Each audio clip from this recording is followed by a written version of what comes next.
রাসূলুল্লাহ বললেন, ও ইহুদি সম্প্রদায়, তোমরা ভালো করেই জানো আমি আল্লাহর রাসূল, কালেমা পড়ো, দুনিয়াও শান্তি আখিরাতেও শান্তি। ইহুদিরা বলল না, ঈমান আনবো না। রাসূল বললেন, আচ্ছা বলো তো, কাইফা ফীকুমুর রাজুল আব্দুল্লাহ ইবনে সালাম, তোমাদের যে একজন নেতা আছে আব্দুল্লাহ ইবনে সালাম, তিনি কেমন মানুষ?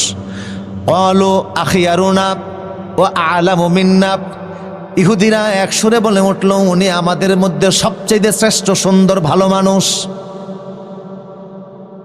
শুধু উনি ভালো না, ও আবুহু আখিয়ারুনা, হাদিসের সরাসরি ইবারত, ওনার বাবাও আমাদের সমাজের সবচেয়ে বড় ভালো আলেম, ভালো মানুষ ছিলেন।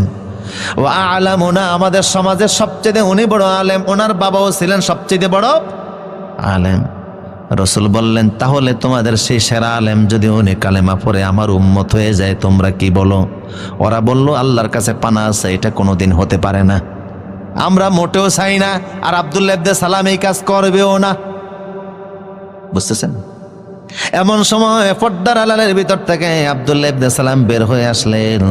এসে তিনি বললেন, শোনো ইহুদিরা, আশহাদু আল্লা পড়ে ইলাহা ইল্লাল্লাহু ওয়াহদাহু লা শারীকা লাহু ওয়া আশহাদু আন্না মুহাম্মাদান আবদুহু ওয়া রাসূলুহু। তিনি কালেমা পড়ে মুসলমান হয়ে গেলেন। ইহুদিরা অবাক হয়ে গেল। সব ইহুদিরা চিৎকার চেঁচামেচি শুরু করলো। সবাই বলতে লাগলো, হুয়া শাররুনা ও শাররু আবুহু, সে আমাদের সমাজে ওর চাইতে নিকৃষ্ট কে নাই, ওর বাবাও ছিল নিকৃষ্ট, খারাপ মানুষ। চিন্তা করছেন নি? একটু আগে কইল কি, আর এখন বুঝেন না মনে হয়।